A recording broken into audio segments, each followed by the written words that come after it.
I see people getting so caught up. In particular, it seems like mic pre's. Like if I just had this mic pre, then my records would sound good, which is absolutely untrue in my opinion. Or if I just had this summing mixer, then my mixes would finally sound great. Absolutely not true. Learn how to mix. Then if you want a summing mixer, buy one.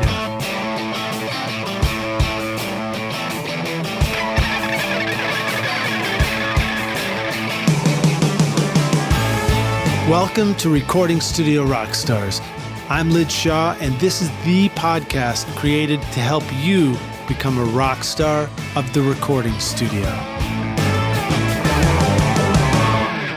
Hey rock stars, it's your host Lid Shaw, and welcome back to Recording Studio Rockstars, bringing you into the studio to learn from recording professionals so that you can make your best record ever and be a rock star of the studio yourself. My guest today is Bobby Holland, an indie rock and pop musician, producer, and mixer from Nashville, Tennessee. He also loves recording country, Americana, jazz, and is a big fan of fresh fruit and good bourbon. He's very active in the local music scene, playing guitar, keyboards, singing background vocals, and playing drums. His rock band is called Milktooth, and his new pop band is called the Daybreaks.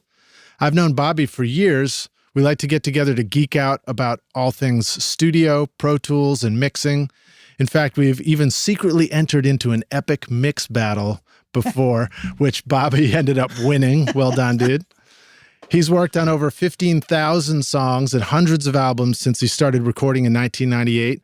Bobby's credits include artists like ZZ Ward, Drake White, Meghan Linsey, and Sean McConnell, to name a few. And I'm psyched to be joining you today from right here in Bobby's Pentaveret Studios in Nashville, Tennessee. Please welcome Bobby Holland to Recording Studio Rockstars. Bobby, my main man, are you ready to rock? I'm ready. Sweet, man. Welcome to the show. Thank you. Nice to have you here. It's really nice to be in your studio checking it out. This place feels great, man. Thanks. I love the tall ceilings, too. Thanks, man.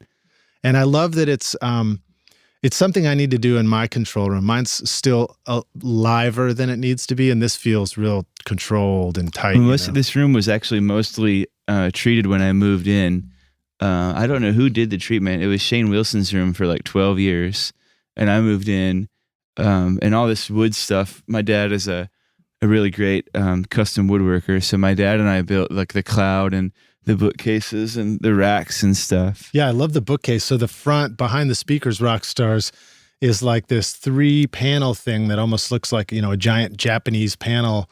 It doesn't have painting on it necessarily, but then the art, and in the center is just a bookshelf. So you've just got tons of books. Books are great for making someplace feel like home and providing useful diffusion. Yes, indeed. F. Reed Shippen, same strategy in his control room. Oh, yeah, he's got those in his room too. And I noticed you guys both share a common strategy for getting a hold of enough books, which is to find old encyclopedias or law libraries and just throw some, book series and to take up a big portion of the shelf. Actually, most of these books were my grandparents. And nice. And doesn't Reed, I think he has his turned around. Your grandparents were lawyers? Huh? Nothing, I'm kidding. I think Reed has his books turned around. Is that correct? Right. So you get kind of the soft papery side. So you can't really see what books they are. And in mine, you can look over there and see the ridiculous encyclopedias and songbooks and what's there? The old world book is up there. Anyway, yeah. So some other details, rock stars. I'm looking at the monitors, and you've got a pair of the PMCs here for near fields, and then you've got those look like the big barefoots, right? Yeah. And some really cool old CB radio microphones sitting up on top of the barefoots. You also got a little minion there, and then my favorite detail, which is a Dalek from Doctor Who sitting on top of the PMC. Have to exterminate some mixes sometimes. Exterminate, right? All right, so wait a minute. I'm trying to think of where that exact reference I just did comes from, too. It's from Doctor Who, but it really goes back to when weren't they doing those exterminate jokes during the movie Sid and Nancy? I don't know. Never seen that. I feel like that's where I got it from. All right. I'll have the Dalek check to that out. Exterminate. Yeah. Yeah. All right. Yeah. Well, cool. So, Bobby, tell us more about you, man. Fill in some of the gaps. Tell us about starting out in music, and I got a kind of a twist on it for you. What did starting out in recording and music smell like to you? So I started playing in bands when I was a kid, like so many of us. I started playing an instrument when I don't know if I got my first keyboard when I was 5, and it's the thing I wanted more than anything in the whole world. And I woke up and there it was next to my bed on my 5th birthday. And from that moment, I knew exactly what I wanted to do for the whole rest of my life. That's pretty precise, man. It was, I'm lucky because I didn't really have I want to be a fireman, or I want to be a doctor, or I want to be this or that. I was 5 years old and I wanted to be a musician. So I got this keyboard, and it was a little, Casio Muppet Babies keyboard. And I still remember how to play the little demo song on it.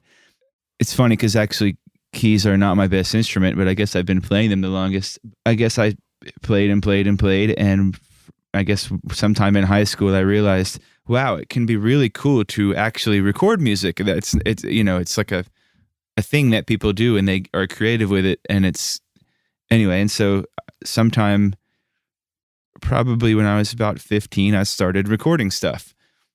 And just like out of your home, your bedroom. What'd you start with? A 4-track, like so many of us, a little.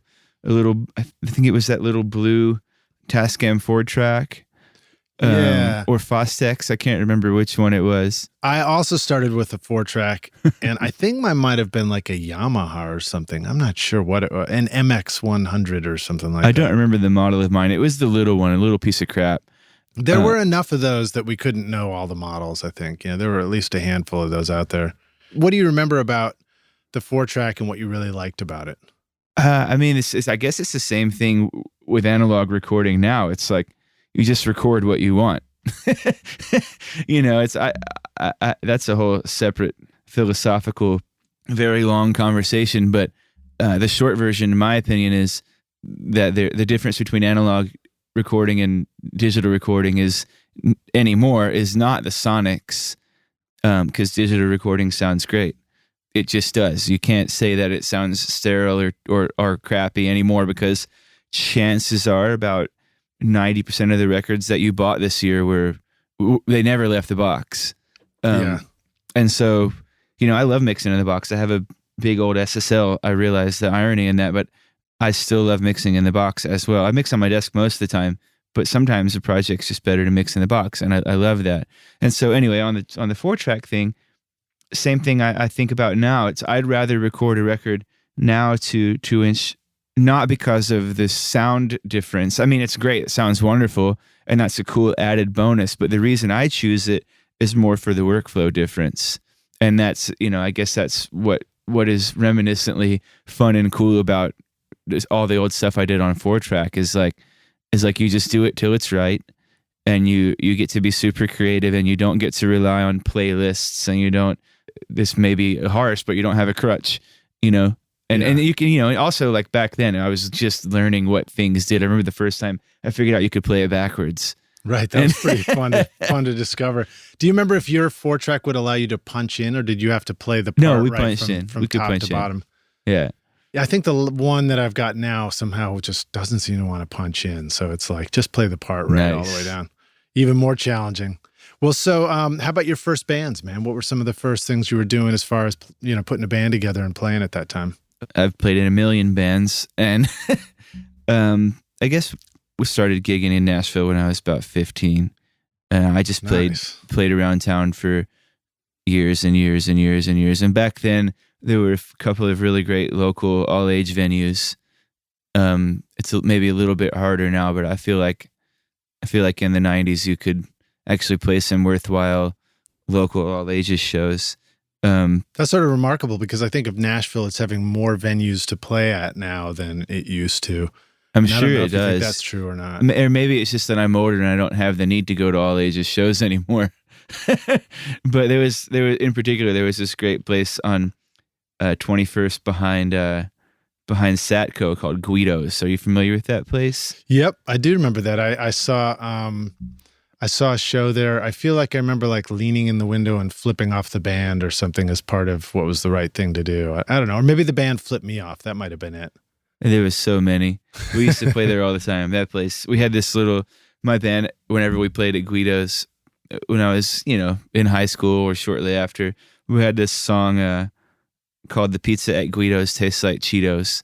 Nice. And we would play it at Guido's. I mean, it was just a little, a little 10-second long thing. And it was just funny. But anyway, yeah, so that place was fantastic. Wait, can you remember it? Huh? Sing it for us, man. Can you remember it? How did the song go? The song? Yeah. That was it. Guido's. The Pizza at Guido's Tastes Like Cheetos. Just verbally? I don't remember the music. Yeah. All right. Well, maybe next time. All right. Another thing I like to ask, Bobby, for our guests on the show is to share an inspirational quote to get us kind of psyched about hitting the studio and making music. Have you got anything you'd like to share with us? I guess I have two. One's about career and one's about gear.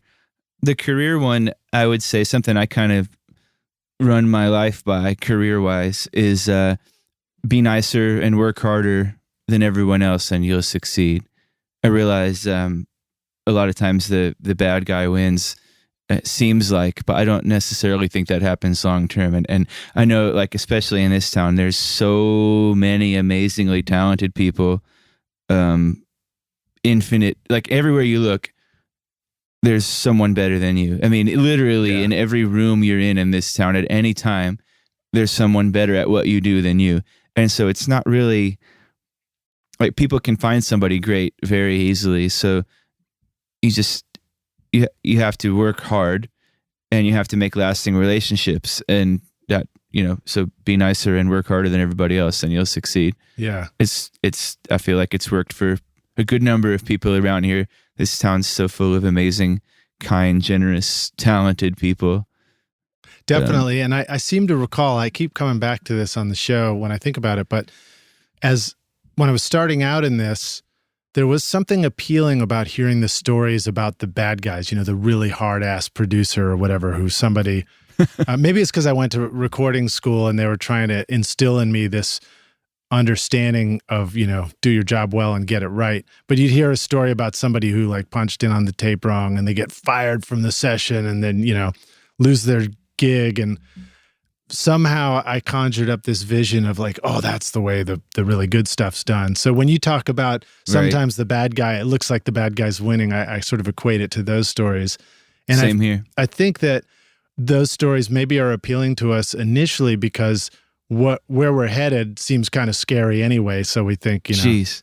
It's like, you think about these big sessions. Oh man, it's really scary what they do in there. And then you hear that story, but it's true that, all the really cool people that you meet and all these amazing producers, engineers, musicians, and people who have been in the business for a long time are often just really nice people. At least here. Yeah, I don't necessarily find that everywhere, but Nashville is such a, you help me, I help you, let's do this together community. Like if you succeed, I succeed. And even if that's not the case, I still want to help you. Like, it's just so friendly here. Do you think that comes from a tradition of musicians playing together more often here than in other cities? That's a good question. When you're in a band, you gotta work I feel like that could very well be the case. You get together and you play in a room and you have fun and you like being around each other and you want to do it again. Yeah. And if the other members of the band don't do a good job, you won't sound very good either. Yeah, exactly. Right, cool. Well, that's a great quote. I like that, man. I got one more about gear. Yeah, go ahead. Give us more about gear. Yeah, I love gear. There's few people in this world that like studio toys more than yours truly, but it's not worth splitting hairs, So I tell myself this over and over.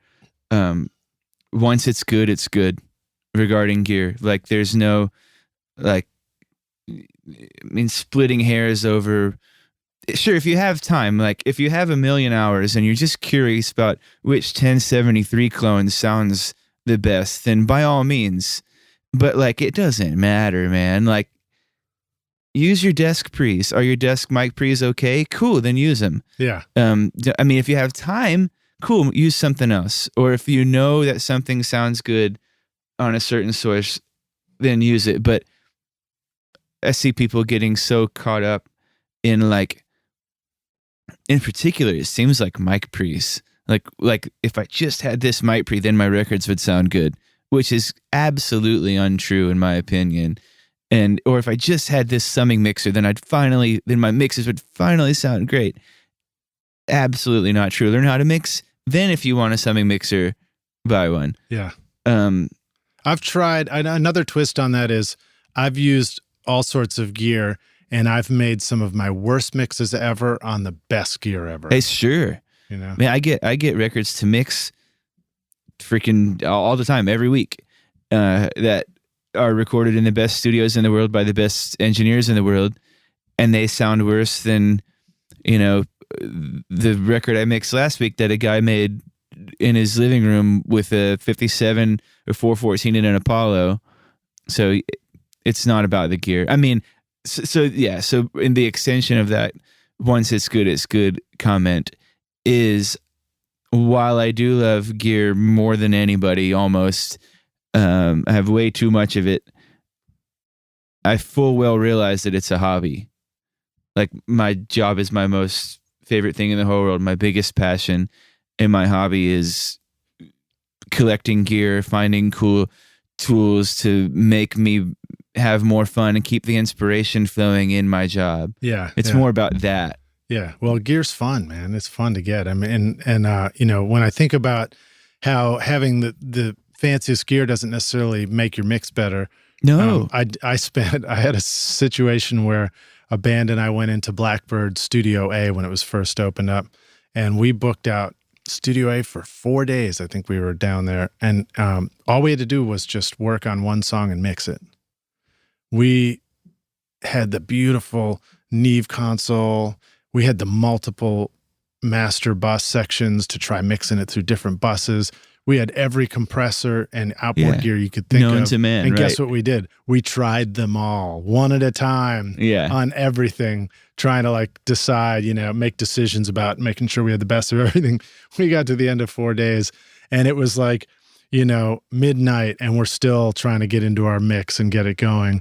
And then it's 3 a.m, 4 a.m. And finally on the fifth day at 8 a.m, it was a Sunday and there was another session coming in and they kicked us out, and we did a last ditch effort of printing the mix down and walking out with our mix, and it was crap.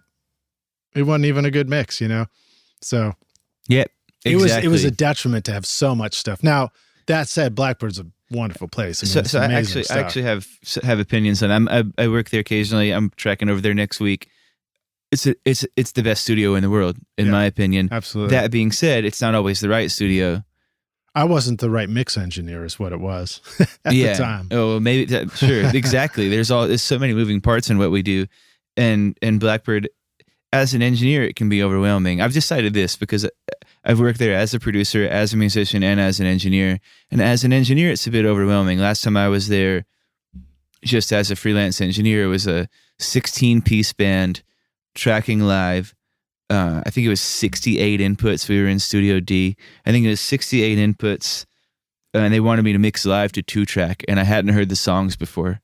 So not knowing cues, oh my God, it's the guitar solo, run down the console, try and find the fader. By the time I find which fader it's on, the solo's over. It's the sax solo now. Yeah, so live to 2-track wasn't the best idea. I think we did 12 songs and used 2 of the live to 2-track mixes, and then I mixed the rest later. But I think live to 2-track, 16 faders, maybe 24 faders is kind of all your brain and hands can handle. Yeah, that would have been fantastic. I just didn't feel comfortable bussing and I mean, I don't have to ride drum mics, but it was just, anyway, all that to say, it was a stressful session. It took me, as an engineer, like I said, it's overwhelming. It took, I don't know, 8 hours to make an input sheet for that, just because they have everything in the world. So do I want to use the AKG C12 or the Norelco C12? I don't know. Anyway, I guess we'll go listen to both. I think I used 9 251s on that. It was just absurd. Anyway, it was a blast, but it's just a lot to deal with. It's so fun. It's a blast, but sometimes I like limitations as an engineer. You know what? If you wanted to make it fair, you would have insisted that all the musicians bring in every single guitar and amp possibility. Exactly, The right. drummers That's brought in hilarious. every drum set, and the producer brought in, the complete Spotify catalog and had to reference every record before making a decision. That's funny. Well, yeah, I mean, I see that for sure. But all that to say, Blackbird's still the best studio in the world. Yeah. And as a producer and a musician, I find it is absolutely not overwhelming. It's incredibly relaxing as a producer or musician or artist because your every need is taken care of. Yeah. And the gear becomes invisible to you because anyway, Blackbird's amazing. But not always right. Like sometimes the right studio for a project is a home studio with 8 inputs because you're comfortable there and you only need to record 1 or 2 mics at a time or whatever. Yeah. And sometimes the best music is made that way and anywhere in between.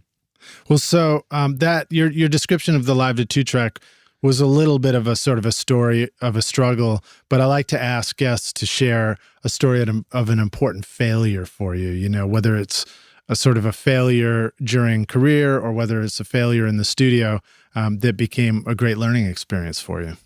There's a few. One would be, you guys may or may not know this, but I'm going blind. I have this degenerative eye condition, and it has been a very interesting set of obstacles in my career. I don't know if that's easy to understand or not, but like it makes decisions for me. Like I own a big vintage SSL because, well, someday I'm not going to be able to mix in the box in theory, or like, yeah. I'm sure there's all kinds of, I have blind music maker friends and they use Pro Tools and Logic with voiceover and stuff like that. Yeah. So there are tools to make it possible, but this just happened to be the path that made the most sense for me. Do you know Slough Hallaton? I don't. I'll have to introduce you. He's been on the podcast too, and he's as well blind. Was he in New York? Yeah, he's in New York. I've he's heard a of blind him. producer, uses Pro Tools, and he actually helps them develop all the voiceover stuff. Accessibility, yeah. Cool. Yeah, I've definitely heard of him, and it sounds like I would like somebody I'd love to meet and chat with. Yeah. So I don't have to use any accessibility right now. I have about 2 or 3% of my vision, and I'm really lucky that 2 or 3% is actually somewhat useful. At least in my left eye, I can still read a little bit and stuff like that. Anyway, not to get too dark, it's provided a unique set of obstacles for me. For example, not being able to be an assistant at the beginning of my career the way so many of us do. Find somebody as a mentor, be their assistant, etc. I just couldn't. I can't run around the studio and, dive under a drum set real quick and move a 57 as fast as somebody else might be able to. You just might take out the drummer in the process. I mean, yeah, this I can't drive, and so like getting to and from a studio at 4 o'clock in the morning to set up or take down a session is, anyway, there's so many reasons I couldn't really start my career as an assistant the way right. so many people. So how did you do it then? Well, I decided to learn by doing instead of learn by watching, and so I got an internship at a studio here in Berry Hill, where it was a smaller, kind of newer place, and it was just 2 guys running it. One's a songwriter, producer, bass player, and one is a producer, drummer, engineer. And I just kind of became their intern, and within about 2 weeks, I was engineering because they needed somebody to engineer. The drummer, who is an engineer today, is actually his birthday. He's one of my closest friends now, named Tim Grogan. And Tim would basically have the bass player, Rod. Rod would sit in the control room and he'd press record for like the main band track. And then Tim would play drums, and when Tim finished his drum track, he'd run in the control room and do all the punches and things like that. And so it was extremely stressful. And I watched a few fairly big sessions, 6-piece Nashville country sessions go down that way. And I was like, basically we all were like, guys, this isn't working right. Let me do it. Yeah. I'm sorry. It was equally, can I do it and Bobby, will you do it? Right. And so, from that point forward, I learned by doing. Well, that's very cool, and it brings to mind something else, because I feel like, and that wasn't County Q, right? That was Studio 515. Studio 515. Though County Q is also amazing, and Paul Skolton is a wonderful, wonderful man. Yeah, and isn't that owned by a bass player and drummer combination, or something akin to that?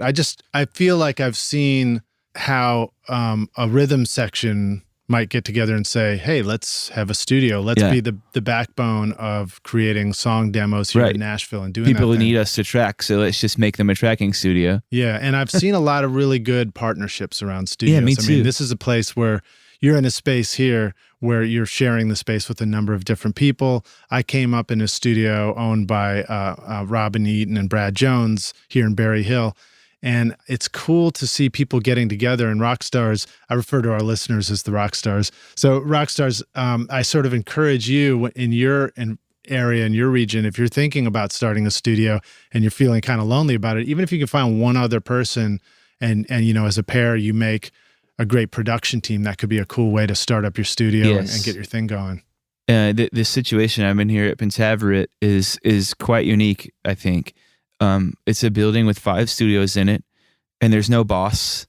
It's just a bunch of friends. There's 5 studios and 7 dudes. And so 2 of the rooms are shared, but there's no boss. We're all friends, and we all make music together. Half the time we work by ourselves, half the time. And we're all complementary. We have complementary skill sets. So like, you met Will Pugh earlier. Will is an amazing producer, engineer, artist. He's in a band that many of you may have heard of called Cartel, that did really well for a long time. Cool. And but anyway, Will and I co-produce a whole bunch of stuff. Brad Sample and I co-produce a whole bunch of stuff. Most of the rooms in the building are smaller room and a booth type production rooms. So when those guys need to, I don't know, track a band or cut drums on something they work on, they'll hire me and they'll come in here and we'll do drums in my room.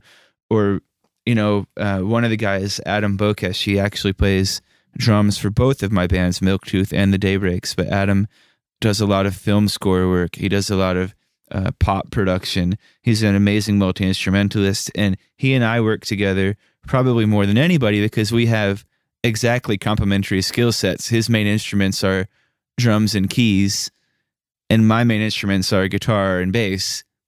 I still play drums and keys. He still plays guitar and bass, but we're also both engineers and producers, and we have very similar tastes.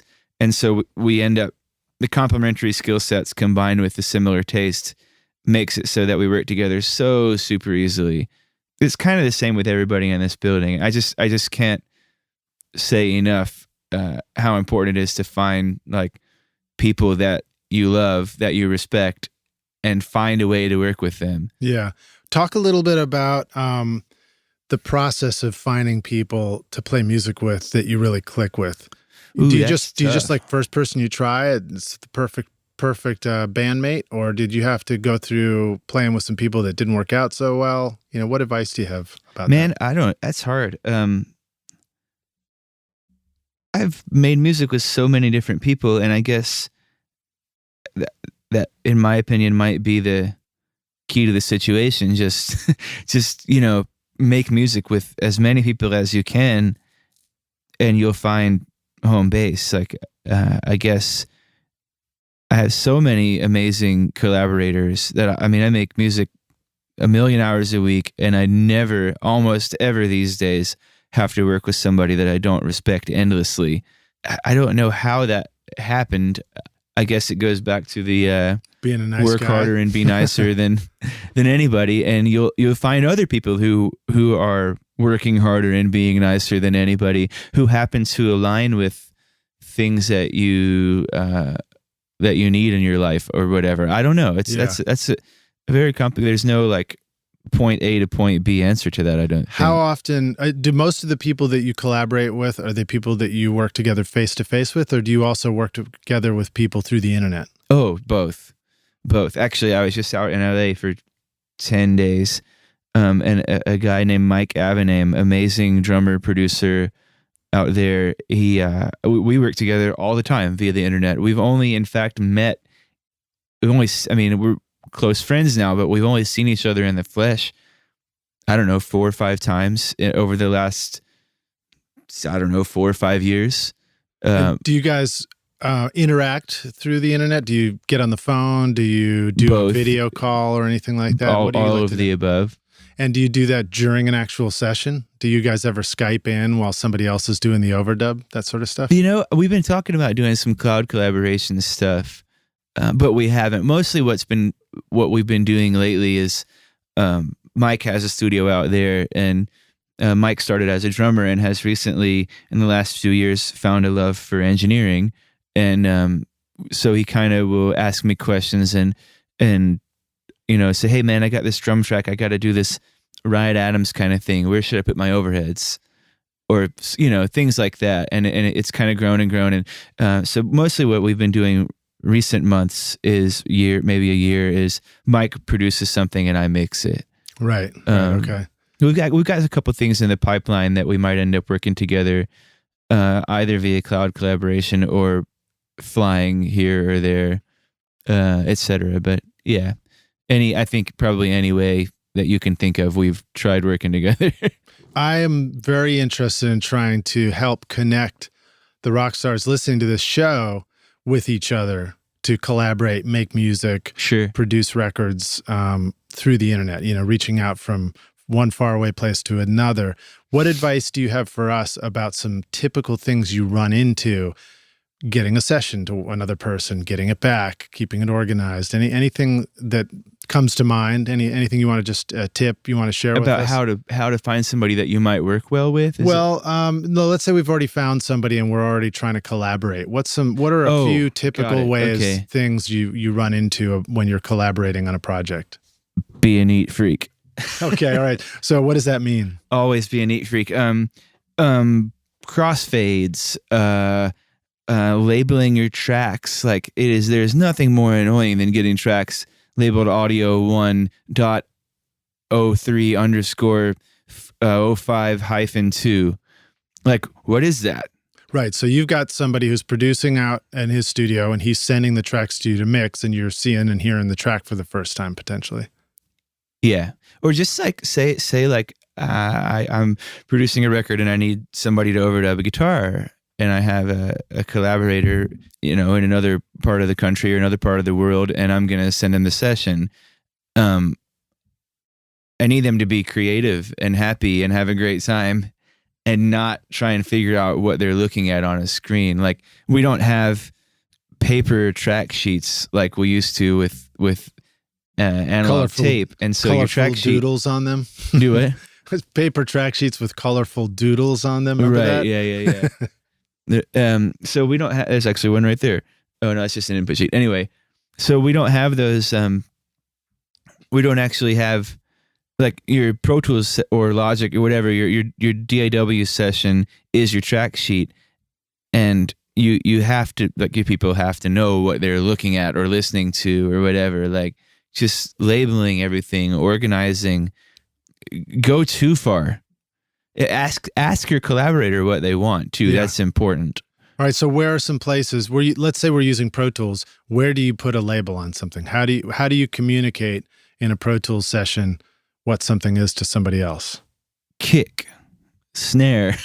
Right. So, but you're putting that on the actual name of the track. The name of the track. So do you type stuff into the comments section? Comments can be helpful. Like if you have multiple playlists and you made a comp, and then you tuned the comp, and it's all on one track, but on multiple playlists, you might make a comment that says, master take is .05, comp is, you can name the comp separately, or comp is .06, tuned is .07, or right. You could just manually type in, vocal comp or vocal tuned or whatever. When you're doing a tracking session and there's stuff that's happening, that take had this thing in the drums, or that guitar overdub was the one with the different ending. Where do you write your notes down? Do you put those in the comments section ever, or do you mostly just write that on a piece of paper? It depends on if I have an assistant running Pro Tools or not. Most of the time, comments section, because paper's hard to keep up with. Comments section, you can actually type some pretty huge stuff in that comments box. Yeah. And so mostly, I'm a big fan of comments. I put always, I put the musician's name that played on the track. That way, when it comes time for album credits and you've spent so much time being super creative and getting weird and trying, experimenting and all this stuff, and you don't remember who played what on what song, and maybe you don't even remember what tracks you used in the mix, you can open up the session and so, oh, okay, that one's muted, so he's not on this song. Or who played organ on this song? Oh, it was Steve. So yeah, I think comments are really great for simple stuff like that. A lot of people put like mic choice and preamp choice in the comments.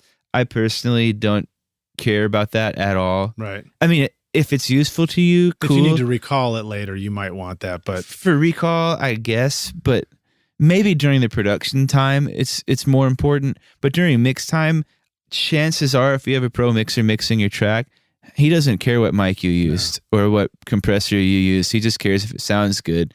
Anything beyond that is just clutter. And mixers want things to be very tidy and clean and easy to look at and understand without digging. So anyway, be a neat freak. And so you also mentioned making sure you have crossfades where all the clip edits are. I almost called them regions. We used to call them regions, Rockstar. Now they're clips. But yeah. where the edits happen on the track, you need to go in and carefully crossfade them all, make sure it's all smooth. Otherwise, you have pops that you might not hear it now while you're tracking, but when you go to mix it and it gets amplified and compressed and hyped up and some high frequency is added, all of a sudden those pops will start creeping out. Yeah, it's just even if you can't hear it, it's just good practice. Even just to make sure that the punch is good. Yeah. Like go and check all your punches, and I mean, you might as well make a crossfade while you're checking it. Yeah, totally. So, all right, so how about sharing kind of an aha moment for you in recording? I guess it was the first time I got a call from someone who I never met or had no idea that they existed, and they gave me a call because they heard something I recorded or mixed and or produced and liked it, and or heard that somebody had a good experience working with me and decided to ask me to work with them. It was a bit, I guess that was an aha moment, because back to the work harder and be nicer comment, it was sort of validation that, well, maybe that is maybe what I've been trying to do is actually a good thing. And so this was, so let's see, if they heard something they liked, then they needed to know what you did on it, if you mixed it or if you played on it. And I guess you're talking about a CD where your credit was on there somewhere and they were able to find out, or maybe they heard about it word of mouth. Yeah. Or a friend told them or something. Yeah. Yeah. What are some instances where you feel like there's a disconnect going on in the music industry now? I mean, everything's changing so fast. Oh, what are album credits anymore? Yeah. That's a huge one. So talk about that for a sec. Let people know what's going on with that. It's just like these, the people that make records, I'm sure everyone listening to this podcast understands this, but like we pour our heart and soul into doing this. And, one of my favorite things growing up was to buy a new record, open it up and like look at who did what on it. Like that's the coolest thing. Yeah. That's how, it helps you learn like, wow, I really love so-and-so's bass playing, because you can hear a common thread between this record, and this record. I really like this guy's mixes because he did these 5 records, and here's how you can learn what his style is. And I just think it's also, I mean, like the artist, obviously, it's their, my quote on that is, it's their wedding. Right. Like it's their record. We're just in the wedding party. Yeah. Well, it's your job to give the artist the record that's right for them, the record that they want. At least in a wedding, there's usually like a full wedding party photo. So we are documented somewhere in a big photo, That's forever. True. That's true. But yeah, so all of that, like, it just sucks that there's no, I mean, yeah, all music kind of works, but they don't always so my career, I don't have a ton of like huge major label, massive platinum records, etc.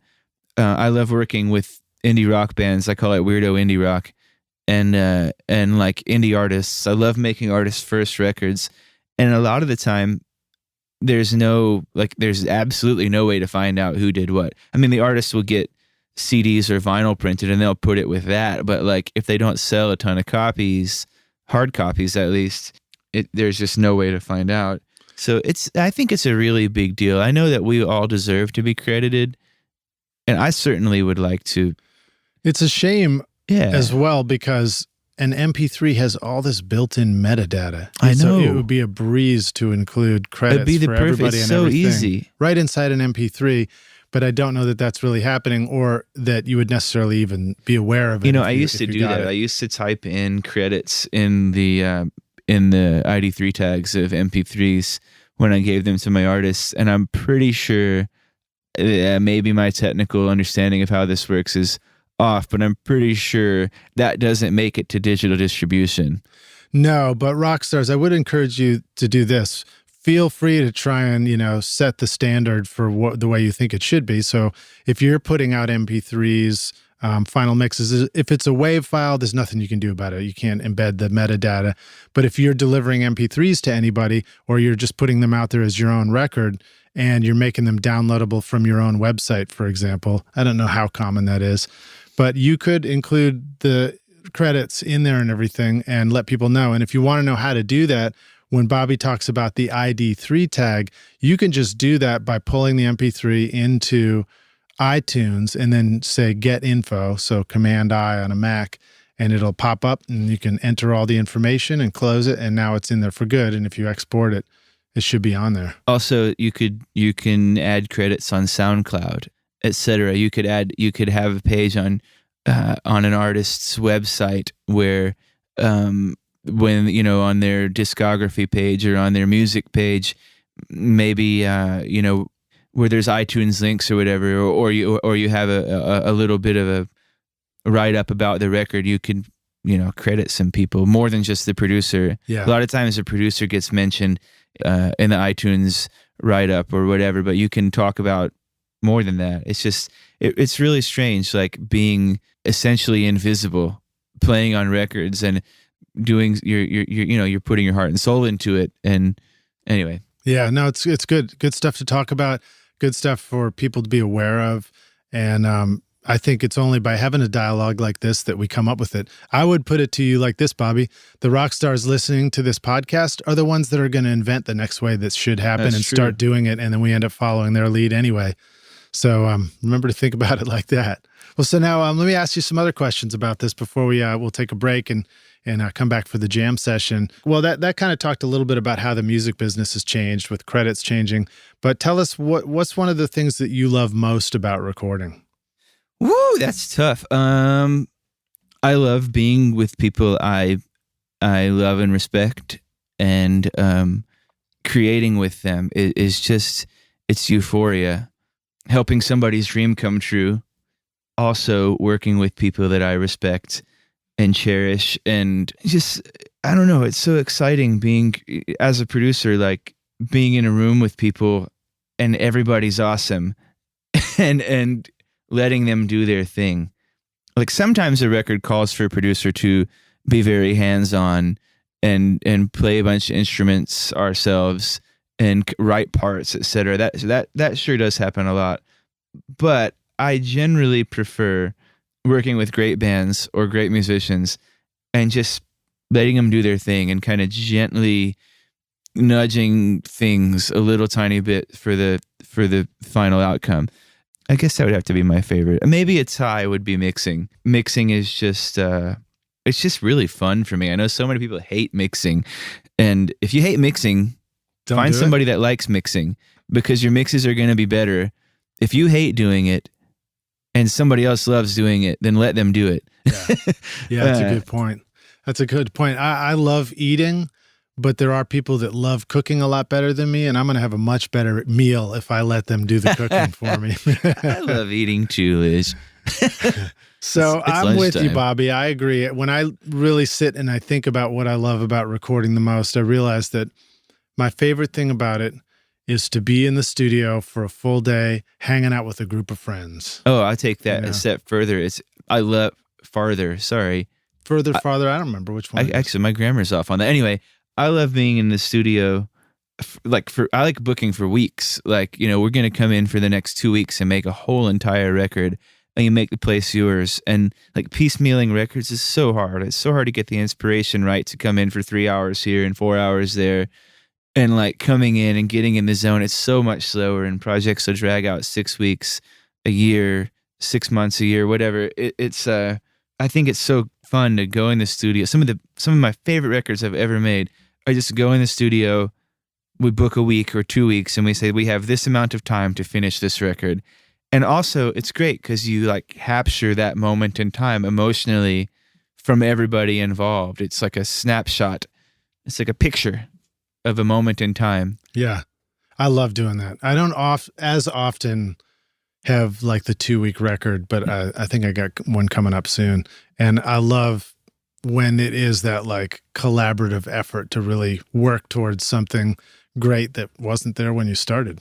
Right. That's a cool feeling.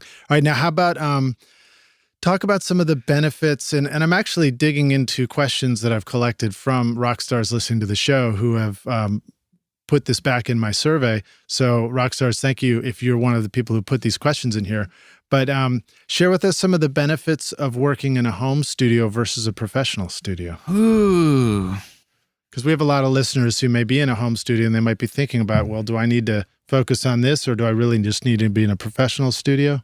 Well, man, that's tough. So like I said earlier, as a person who's nearly blind, having a home studio would be amazing for me because, well, I wouldn't have to worry about how I get to work every day, etc. It's great. It's so convenient. You're in your home. You're comfortable. It's fantastic. But I really like leaving for work. I don't even have a guitar at home right now. Because I'm spend so much time in my studio.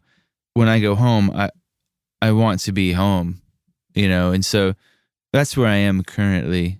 I think, I wouldn't even call my studio commercial, but having a studio away from your home for me is a positive thing because I work so hard and I can't ever turn my brain off, but it helps to be able to leave work.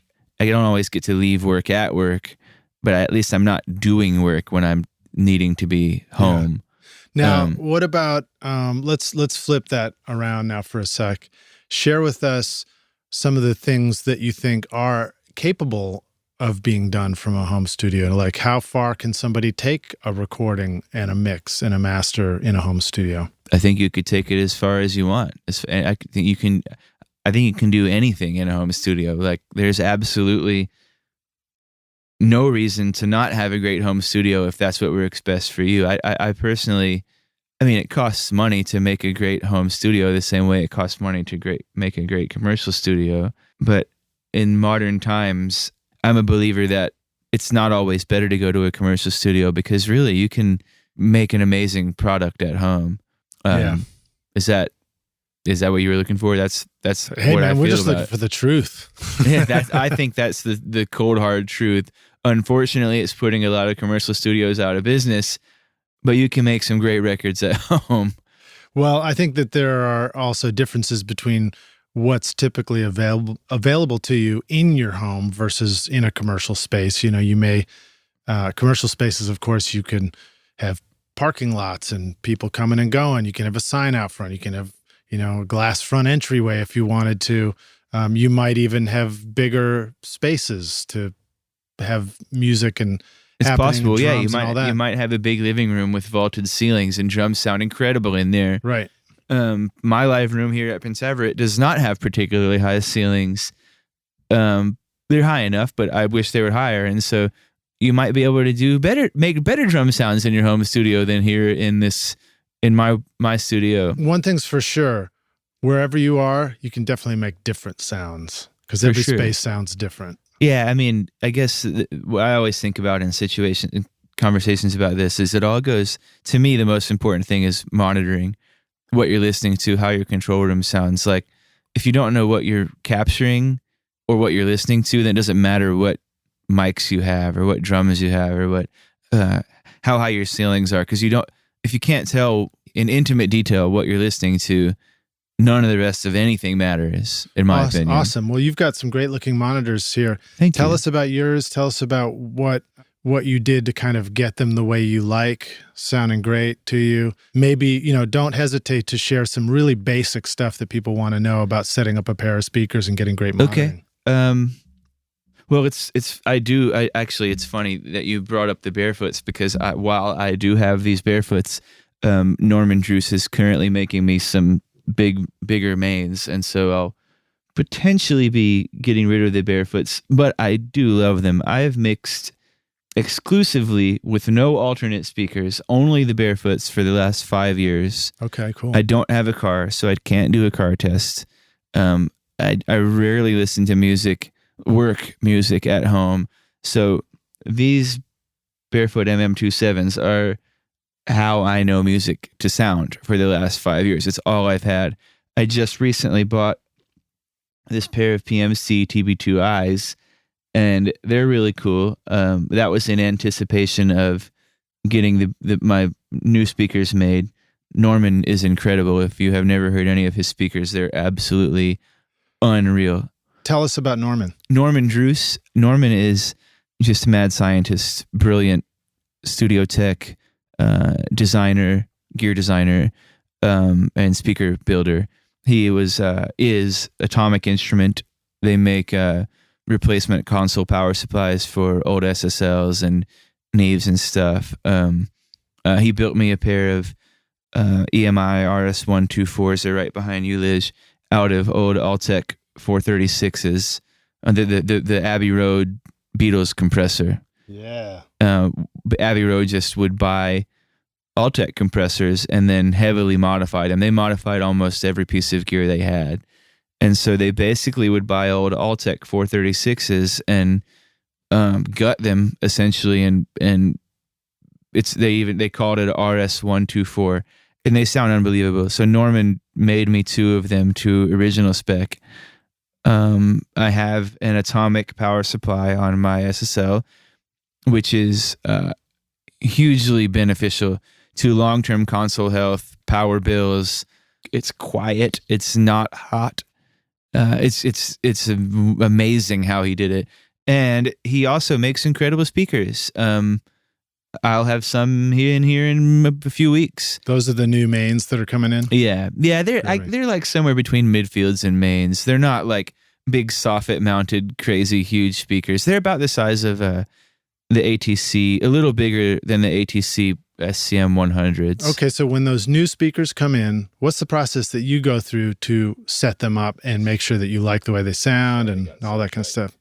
Well, my process is to actually, truth be told, my secret is Dan Scheich. Okay. So I'll get Dan to come over and, as he calls it, Scheich my room. So he listen. Sure, I'm heavily involved in the process too, but speaker placement is super important. Your speakers can sound drastically different depending on where they're placed. In fact, these PMCs that I just recently got, I thought I didn't like them at first because I didn't have them placed in the right place, and I moved them out a little bit, and then there it was. It sounded killer. And so I guess, do research when you buy speakers. Like, maybe demo a few sets, listen to them in your room. Don't just go by the online reviews. Get the speakers in your room. It's okay if something is seems to be the coolest thing on the internet, and then you get them in your room and they sound terrible. That's okay. It's okay if it's not right for you. It doesn't mean it's you. You can trust your ears. Trust your ears always, always, always, always, always, in every way. But, there's a lot of great resources online for speaker placement and some of the general rules of acoustics and things like that. You don't just put your speakers on a stand and go, oh, okay, or sit them on top of your desk. You're not listening to the right thing if you just sit them somewhere and listen to it. You got to move them around, move them forward, spread them out more, bring them in closer. Yeah, forward, backward, move them in, move them out. Symmetrical in the room too. You really want them to be basically in the have symmetry, right? You don't want to have the equilateral triangle rule, things like that. What's the equilateral? I can't even say it. What's the equilateral triangle rule? You want your speakers to be the same distance from each other as they are from you at listening position. Okay, groovy. That's a good rule of thumb. You also, actually, one thing I do, I'm not always great at it due to my lack of vision, but once you get them sort of the same distance from each other as they are from you, to get them at the right angle, make sure they're facing the right, shooting at your ears properly. I always sit in listening position. I look at the speaker and I rotate them until I see the same amount of the side of the speaker from listening position. It's a really easy way to... it's like a visual cue to tell you which way. A really good way to make sure they're both facing the exact same angle is don't look at necessarily the speaker drivers, but look at the actual enclosure, the side of the speaker, and make sure you can see the same amount of the sides of the speaker from listening position. Right. So if you see a little bit of the outside of the speaker on the right, make sure you see the same little bit of the outside of the speaker on the left when you look over. Yeah. I find that that's way easier than trying to look at the tweeter and make sure it's looking like it's facing me. Okay, cool. I got a couple more mixing questions, so we'll keep going with these. Another rock star asks, do you like to reference other mixes when you're mixing? Do you have some ones that you always use? What's your attitude towards referencing other material? Oh, good question. I don't necessarily reference mixes anymore. I definitely used to. I think it's very helpful when you're learning to mix to have some mixes that you just love and are stylistically similar to maybe something that you're working on, and try and make sure that, your low end sounds similar, your low end's tight like that one is, or your specifically vocal level may be similar. Like if you're mixing a rock record, probably don't have a reference as a country record, right, etc. But references can be helpful. I don't use them too much anymore, but when I do use them is when the artist says, I love how the drums sound on this record. I love how the vocal sounds on this record. Or I just love how this record sounds in general. Yeah. Then I'll listen to like 2 or 3 songs on the first day. Like while I prep my first mix, patch stuff in my patch bay, whatever. While I get ready, I'll put on some stuff that they mention.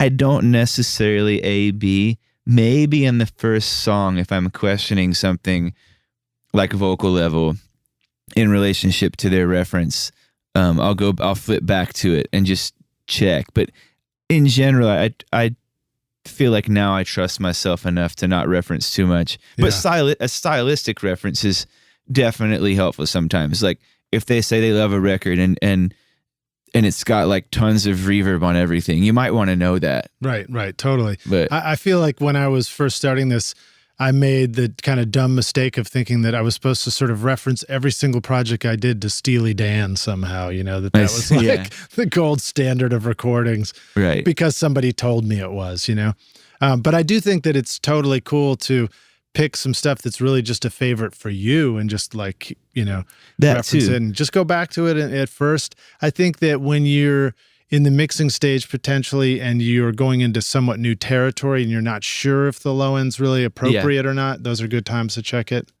Like for me, I don't mix a ton of hip hop. So when I mix hip hop, I will definitely listen to hip hop records for a few days before I start that record. Yeah, on the studio speakers, right?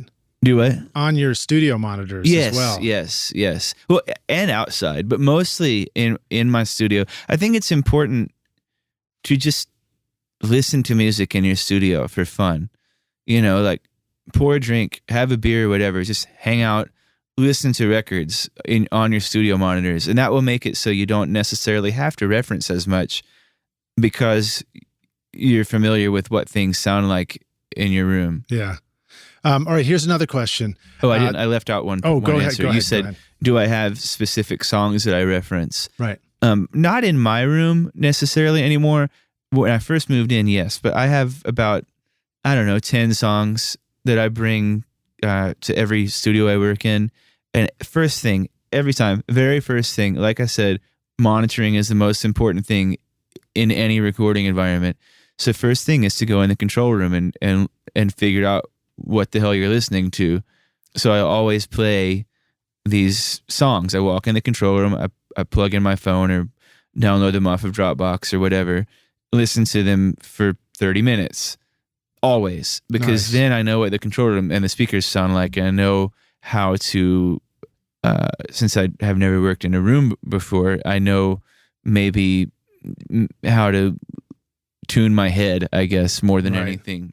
You've already looked for like where the sweet spot is in between the speakers, and or like you've walked around and you notice that like that big giant kick drum part, they're like you don't hear any low end if you stand over low this end part. In particular, like oh, this room's kind of muddy, or oh, this room's kind of bass light. I don't need to kick up 12 dB at 60 hertz on this kick drum. It's just the room's kind of bass light, or this very dry recording actually sounds like it's got some room and reverb on it because this control room's kind of live. It's important to have a variety for sure. You want to have some dry stuff, some like full bandwidth stuff, some big compressed pop stuff, some like super dynamic stuff, some stuff with huge imaging in it. Yeah. Anyway. Yeah, something that maybe will show you where the harshness is. Yes, for sure. All right, cool. So now how this question is asking you, what would you say is a typical order for mixing? So answer that how you want. What is a typical order for mixing? Oh. Answer that how you want. Order, like in what order do I pull my tracks up? You tell me. Think about your process. There's all kinds of orders. First order of business is choose what song to mix first. If you're mixing a whole record, I'll listen to all of the songs. If hopefully the producer has provided rough mixes, which I think is super important because then you kind of know what he was thinking. Even just in a quick rough, it can be super helpful to reference. Not necessarily for detailed stuff, but like which guitar part's most important in the chorus, things like that. So I'll listen to all the songs and I'll kind of find one that I think is pretty representative of the whole record. Kind of maybe in the middle or on the louder, more rockin' side, for lack of a better word, of the record. And I'll start with that. And so anyway, I prep my mix. The order in which I pull up tracks in mixing is all over the place. I guess typically I start with the drums. If drums are an important part of this song, if it's an acoustic guitar acoustic guitar vocal thing and the drums don't really do much, then I might put them in last. Yeah. But like typically drums are pretty important in modern music.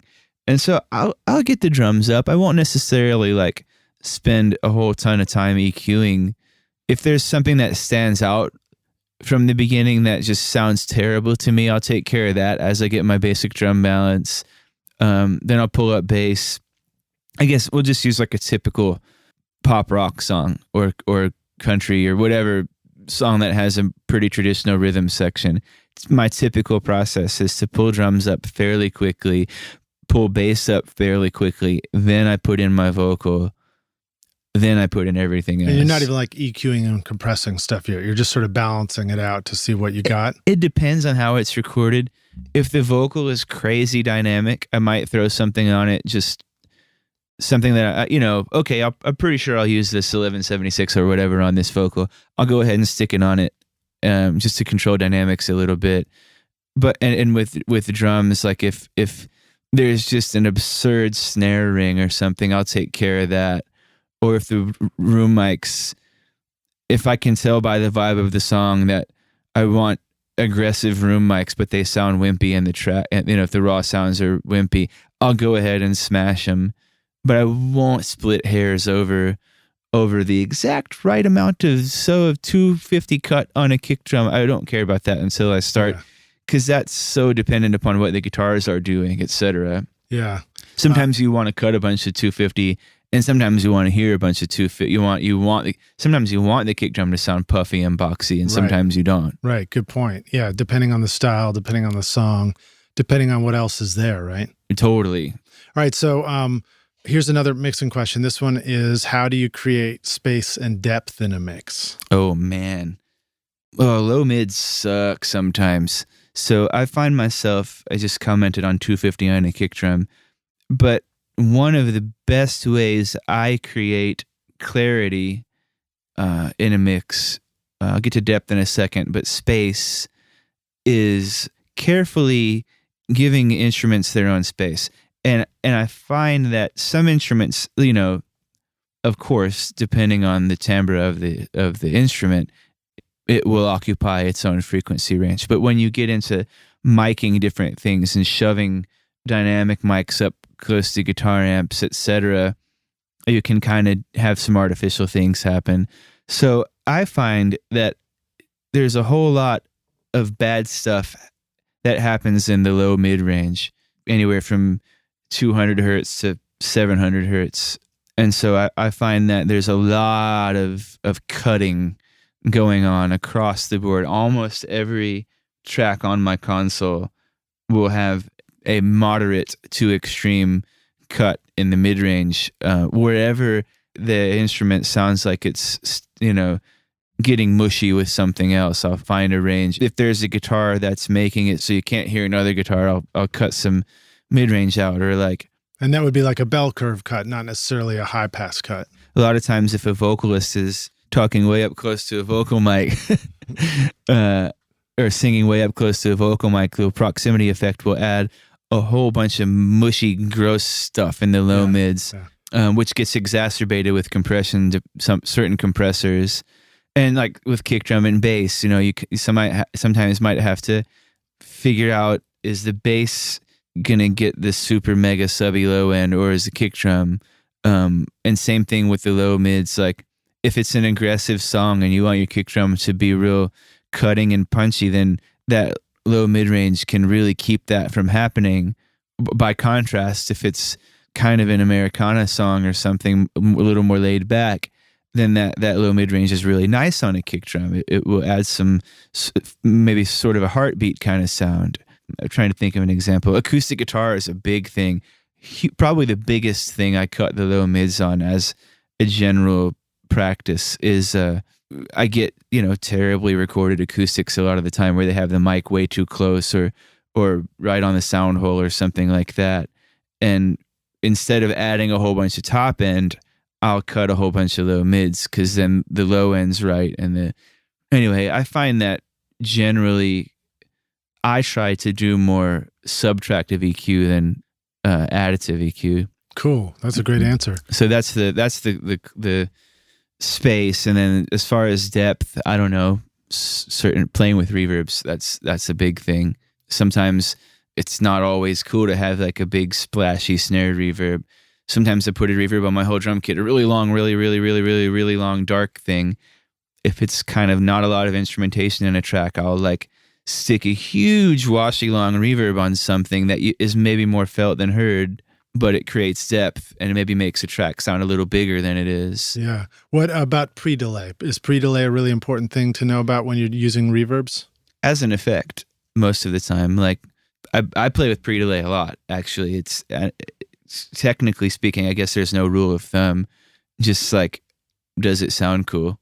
What's a common little bit of pre-delay, and what number of milliseconds would equal more likely to be heard as an effect?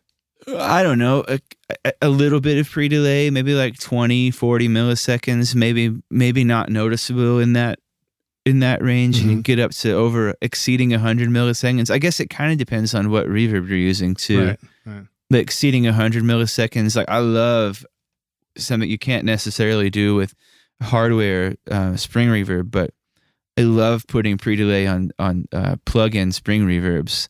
It can sound like a slapback and a reverb all at the same time. Cool. And so that's a really fun trick. Nice. Awesome, man. We got a great trick out of you. All right. Well, so we'll take a break here for a second. We'll come back in for the jam session. Rockstars, I want to remind you that I'll include links to stuff we're talking about in the show notes, which you can get at recordingstudiorockstars.com. Or if you're on your iPhone, you can just pull up the podcast app, click through the logo there, and it should show the show notes, and you can just sort of finger click through to any links or anything like that. If you enjoyed the music at the beginning of the podcast, that's actually from my record, Skadoosh, and you can go check that out at skadooshmusic.com, SKADOOSH music.com. And if you'd like to check out a T-shirt and let the world know that you are a rock star, because you are, you can check those out at rsrockstars.com/T-shirt. All right, Bobby, we'll see them in a moment for the jam session. Thank you. Hey everybody, it's Lid Shaw, and I want to thank you so much for listening to this episode of Recording Studio Rockstars. I really appreciate you, and I really appreciate your time. And as a way of saying thank you, I've created a special mix tutorial just for you, Rockstars, totally free, called the Mix Master Bundle. With it, you get over 2 hours of detailed videos watching over my shoulder as I mix a song in my studio. Plus, I give you the free ebook that explains how I recorded the tracks. And you get downloadable multi-tracks so that you can practice your mixes, including the Pro Tools session file, using nothing but stock plugins in Pro Tools, all of which you would find in any other DAW, whether you're on Logic or Studio One or Reaper. Maybe you're struggling with trying to improve your mix technique, or maybe you just simply don't have access to multi-track files or can't record a full drum set in your studio. I wanted to give you a chance to create your own mixes from full drum kit, bass, and guitars recorded in my studio.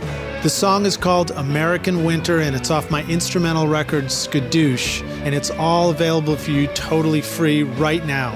All you need to do to get it is text Mix Master Bundle to 33444, and I'll send it directly to your email. Again, that's Mix Master Bundle with no space to 33444, or you can go directly to mixmasterbundle.com, enter your email, and I'll send all the files directly to you. Thanks so much, Rockstars. We'll see you guys in the jam session. Cheers.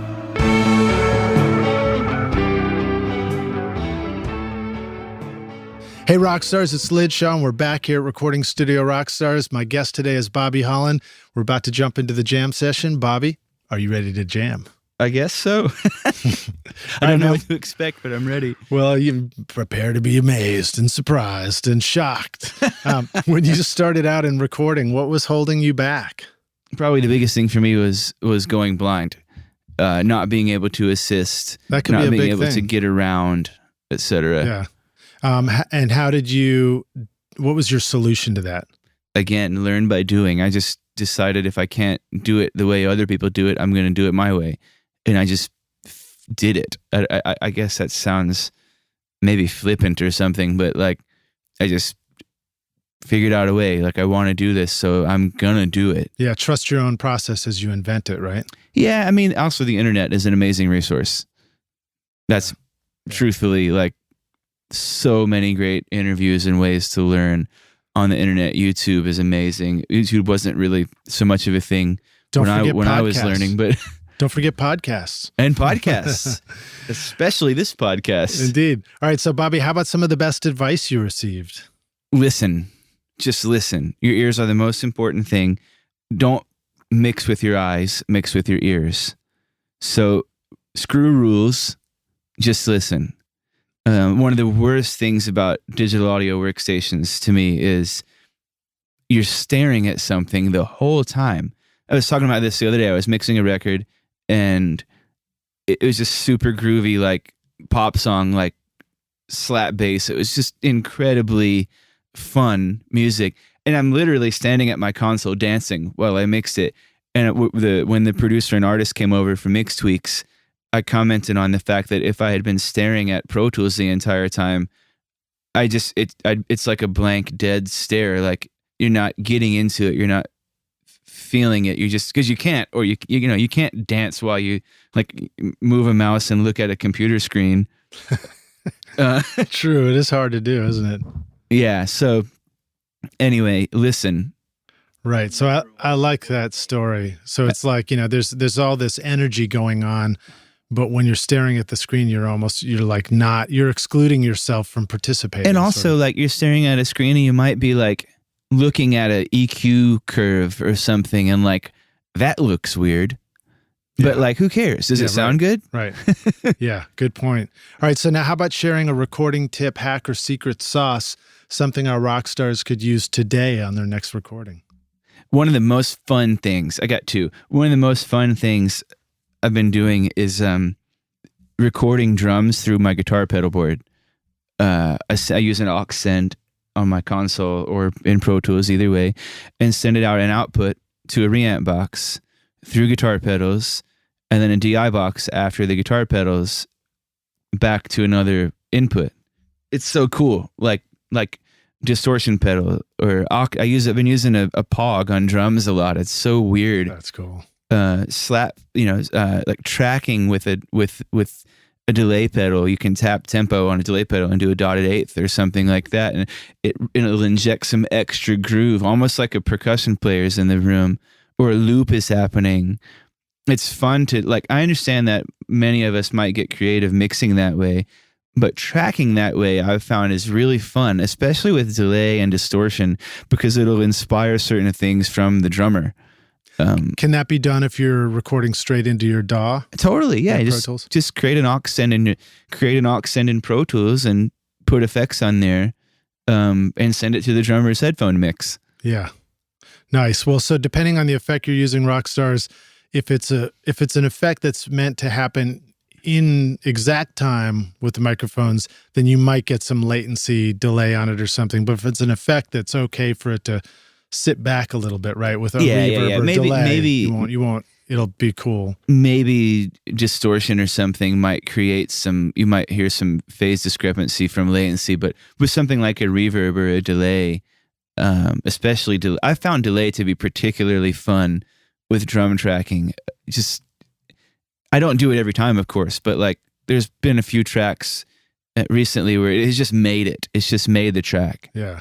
Sweet. All right. Now, how about sharing a hardware tool that you'd like to recommend? Maybe it's a favorite. Maybe it's just something really cool, something that you just like having that's physical. You like having it on sessions. Oh, we were talking about this before, but everybody buy a Sennheiser MD441. Oh, sweet. Yeah. Tell us about that. It's my desert island dynamic mic, hands down. Actually, before I talk about that, a really cheap, easy thing to do that I also love is the taking the transformer out of your SM57. I meant to say that in there. I meant to say that in the secret sauce. It's a super easy mod. There's all kinds of documentation online, and it makes your 57 sound so much better. You lose about 10 dB of gain, which in my opinion, who cares? It's a 57. You're using it on a snare drum and an electric guitar amp. So like having 10 dB less gain is actually a good thing. Right. You just don't have to use the pad anymore. Yeah. Just do it. It sounds like a 57 after you finish EQing it when you mix. Interesting. Because it would extend the frequency range, right? A little bit. Mostly it just takes out the harshness to my ear. Ah, very cool. It makes it sound more like an SM7 or something like that. It's just a little more natural sounding. That's a lot more natural sounding. I remember trying that, and I just haven't gone back to try it again. And Rockstars, if you got a couple of 57s, they're not too expensive. Keep your transformer in one of them and take the transformer out of the other one. I used to work at a studio that had 12 57s, and we modded 6 of them. I swear to you, I never chose a stock 57 after that. Interesting. Very cool. Well, it makes sense. I mean, you're going through circuitry, and if that circuitry is what you want. Well, and that circuitry is made to bring the gain up, which doesn't matter on most 57 uses. Anyway, back to the 441. Yeah. It is the coolest tracking vocal mic. If you have a band in a room, so many people use SM7s or other things, dynamic mics. The 441 is super tight pickup pattern. And so I'll have a singer literally right next to a drum set. I just did it. I produced this record for this band called Them Vibes, and they all tracked live in one room, including most of the vocals. We replaced a couple songs, but most of the vocals are live. And one of the singers, there's 2 main singers, and one of them was literally sitting right next to the drum kit. And I had a 441 on him. and you can't hear any drums. You solo it up, and it's like they're hardly there. And any other mic, I've tried them all. Any other mic, it would have been essentially useless. Yeah, and that's so very cool. They're also my favorite snare drum mic. They have this really cool top boost EQ on them. It's just delightful on a snare drum. They're a little bit big and hard to place. So if you have a drummer that sets up with his hi-hat really close to his first tom or something, it can be hard to get it in there. But most of the time, it's fine. It is just so cool on snare. Also great on electric guitar. Also great on toms. Again, on toms and snare, the rejection is cool. That's helpful, especially on toms when you're around all those cymbals. And on snare when you don't want hi-hat. Yeah. Snare in particular, hi-hat can be so gross with compression and stuff like that. It can just be awful. Anyway, all right, the coolest. How about sharing with us a really cool or favorite software tool? Man, I'm really into, there's a company called Klangheim. They make plugins, and they have a plugin called the MJUC compressor. Yeah, it's like $30. So freaking cool. Don't forget, if you buy it, it has this little drop-down box. You can control, there's like a blend knob, there's a side chain, there's a distortion knob, there's like a clean, dark, bright knob. Oh, that's cool, like little secret hidden features. I didn't even know about those. It's such a cool plugin. Is that how your mix won over my mix? Because you knew about the secret hidden features? What's that? I said, is that how your mix beat out my mix in our actually, I don't think epic mix battle? I don't think I used that on that project. The other one is the Valhalla Vintage Verb reverb. That it's like $50, and it's just like the most versatile reverb plugin, the coolest. I did use that on that mix. Nice. I still have to get it. Everybody's been telling me to get the Valhalla, and I just haven't gotten it yet. And it's cool. I have the Valhalla Room too. It's also outstanding. Get with the program, Lidge. If you had just gotten the Valhalla mix, you might have won, and then you could have paid for it. Shoot. All right. So now, how about a resource or tips and advice for the business side of doing this? You know, if somebody wants to make records for a living, you got any tips for them, or you got something they need to know about online or anything like that? I use QuickBooks Online. I've tried all kinds of different. I used to use Google Docs and do all my invoicing in Google Docs, etc. Text edit. I just tried all sorts of different, like free or like easy. You know, I'm sorry, not easy. Easy invoice, free or like things that you already own type solutions. And it was just hard to manage and stressful. And QuickBooks Online is like, $12 a month or something. You can do all your invoicing in it. You can link your bank accounts. You can keep track of your write-offs. You can categorize your write-offs, which is a huge thing. You can have it. You can have your, obviously because you're invoicing, you have a list of customers. It keeps track of how much they owe you, when it's overdue. You can resend invoices. You can accept payments in it.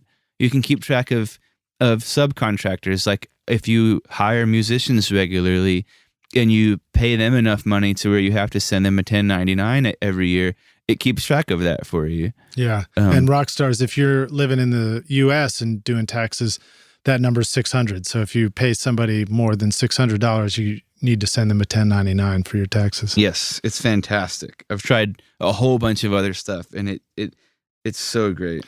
All right, couple of last questions and we're done. How about an organizational tip, an online resource for staying organized? Anything you use regularly? Organization tip. Yeah, you talked about Google Docs, I think. You mentioned Dropbox. I use, Dropbox. I would have a really, really hard time if Dropbox went away. It's fantastic. So again, a few bucks a month for the Dropbox Pro account. And I use it for sending mixes, sending session files. A couple of guys and I actually leave the session file. We actually work off of Dropbox. I have my Dropbox stored on an external drive, and we actually will work off of Dropbox. So it's more of like a cloud collaboration sort of thing. Mm-hmm. So I'll add something, and it will automatically, I won't have to drag it to Dropbox. It'll just be there. It's just there already, yeah. And then same thing with him. He'll just add something and it's there. Or I have a folder in my Dropbox, my main Dropbox directory. Inside of that is just a folder for every client. It's not just a bunch of files just sitting in there. Right. Actually, that's organizationally a very important thing, is find a workflow that works for you rather than just having a bunch of files everywhere. What works for me is I have a folder for every client, and inside that folder, I have a folder for whatever year it is, and inside that folder, I have a folder for what project it is, and inside that folder, I have my sessions. That's smart. That's a good way to do it. You can really find that stuff. And so I don't always do the year. Sometimes I go back, and if I end up doing a new project, if I work with the same client again, I'll go back and make year folders. But I always do client name followed by project name. You know what's hard is that you don't always have a name for the project. See, I'll just put the date, or I'll make up a name, or if I make up a name, then I'll put like EP or LP or whatever. Yeah. A lot of times I'm like, client name, and it's like first record. And I'm like, I wish I had a better way. And then at the end of the project, when they name it, I'll go back and change my folder name. Yeah. All right, cool. So now, imagine you had to start all this over again. You needed a really simple setup to record with. You were in a new town. You needed to meet people to make music with and record with, and you wanted to make ends meet. What advice would you give to somebody in that situation now? What's a simple setup for recording? How do you find some musicians to work with? And, what's a smart advice about making ends meet? What I would do, all I can say is what I would do. I'd bring a laptop and an Apollo and a pair of 414s and a Sennheiser 441 and an AEA R88. 57 without a transformer. Yeah, 57 without a transformer. I'd bring 5 or 6 mics that I love, and a laptop with an Apollo or similar interface. Get dumped in said city. I am not ashamed of having a part-time job if I had to.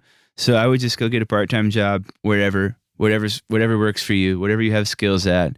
And then that's what I did. I got a part-time job when I was a kid, and I went to see shows all the time. So I would just go out every single night and go find cool bands and cool musicians, and don't be shy. Like, most of the time, if you think somebody's like too cool to work with you, they're not. I've made some of my most long-lasting, valuable musical relationships by going to a show and introducing myself to somebody who just played, who I just loved. Ray Herring is this girl, she's become a great friend. I've made a few records with her, and she's a perfect example. I saw her play. I was blown away. She's incredible. And I was so nervous. But I just grew a pair, and I walked up to her and I said, "Hey, my name's Bobby. I absolutely loved your show. Will you let me make a record with you sometime?" I do that all the time. I still do that. I still go up and say, "Hey, you're awesome. Can we work together?" And chances are they're going to be like, "Wow, that's so cool. You seem awesome. I admire your bravery," or whatever. And yeah, even if it doesn't turn into their like next hit record or whatever, it's a good way to make a friend or a relationship or like, it's just, I mean, don't be shy. Just go say hey, because they love music. You love music. Why don't you make some together? All right, cool. Awesome answer. Last question, Bobby. If you could take the Wayback Time machine, go back and meet yourself as a youngster, first starting out in this, what's the one bit of advice you would like to give yourself about how to become a rock star of the studio one day? I have to touch on the work harder and be nicer than everyone else. But aside from that, this it's stupid, but also very important. And I wish I knew this. Don't waste money on cheap gear. Like, I talked to my good friend Kyle Manor about this a lot. Like, don't buy stuff that you're gonna get rid of. Like, don't buy just save up a little bit extra money and buy something good. Like, don't buy a set of speakers that costs $150 if the ones you really want cost $500. I know that's a lot more money, but just do it. Because otherwise you're just throwing away money. Yeah. And like, it's important to have good tools. And so just save up a little bit longer and buy what you're within reason, of course. Like, don't not buy the $150 speakers because the ones you really want cost $30,000. you know. But like within reason, find something that's better that you're not going to want to get rid of in 6 months or a year. Yeah. Well, you know, you've got some really nice gear in here, and I'm sure that one thing that's true about nice gear is if you decide to switch from one thing to another, it has a resale value. You could actually plan to sell it. The nice stuff has resale value. Towards your next thing. Mm-hmm. I do buy and sell gear a decent bit just because it's fun. Yeah. It's a hobby. But yeah, you know, once I started realizing that buying the junk wasn't very useful, then I stopped doing it. For you, if you wanted to sell gear, is it all word of mouth? Or are there some tools that you use? Is it like eBay or reverb.com or any of these kind of things? I live in Nashville, Tennessee, so Craigslist is fantastic. Craigslist, all right, good. Craigslist is great anywhere, but for music stuff, it's particularly great here. Also, reverb.com, if you haven't heard of it, it's like eBay, but predominantly for instruments and studio equipment. Yeah. The downside to Reverb is that people know what their stuff is worth on Reverb, so it's hard to find like great deals, but it's easy to find great stuff. Right. Great. And eBay is great. As a buyer, I prefer eBay. As a seller, I'd probably prefer Reverb, though there's more of a market on eBay. But eBay is great as a buyer because you can get on there and find stuff cool old stuff that people don't know what they have. And Right. Although I've done that too, and I've gotten the super deal for $150, and then by the time it shows up and they didn't even put any packing stuff in the box. Sure, that happens. It was like nuts. Right. You know, I should have just spent $500 for the really good one on, you know, Reverb or one of those. You got to be careful buying and selling for sure. Cool. Well, awesome, Bobby. Thank you so much for joining us on Recording Studio Rockstars. Can you let our listeners know how they can find you, learn more about you, follow you, and check out your work? Sure. Instagram, I do a lot. It's Bobby_Holland. Same with Twitter, though I'm not a big tweeter. Facebook, you can just search Bobby Holland. My website is bobbyholland.net. My rock band Milktooth is milktoothmusic.com. My pop band is thedaybreaks.com. Wait, did you say your pop band or your pot band? Pop. Do you have one of those? We all need one of those sometimes. I don't know. And my studio is pentavaritstudios.com. PENTAVARIT studios.com. And it's a very cool website too. And it shows you guys actually highlight all the different producers that are working from your multi-room facility here. And I think that's a nice way to do it. So Rockstars, Thanks. Even if you're thinking about, you know, opening up a studio with a couple of you locally or something like that, check it out as a great reference. Yeah, we call it semi-private. It's like, you can come over, you can rent our studio like it's a commercial studio, but if you need a producer or engineer, like these are all privately run rooms that we are willing to rent if you need a place to work. Yeah, cool. Or you can work with us. And if you need a badass mix, call Bobby. Thanks. The winner. Or call Liz. All right, groovy. Bobby, thanks so much, man. We'll see you around the studio. And thank you, man. Rockstars, remember to check out the show notes, recordingstudiorockstars.com. Use the magnifying glass, search for Bobby. We'll see you around. Cheers. Thanks so much for listening to Recording Studio Rockstars. If you enjoyed the show and want to help make it better, please leave a rating and review on iTunes to help reach more people. You can click directly over to iTunes or go to recordingstudiorockstars.com/review for an easy explanation. And if you want more free content, all you have to do is text RS Rockstars to 33444. Again, that's RS Rockstars to 33444, and I'll keep you in the loop with articles, videos, and podcast updates. And I'll let you know about any upcoming giveaway offers, all totally free. Thanks for listening. I'm Lid Shaw, and this is Recording Studio Rockstars. Now, go make great music.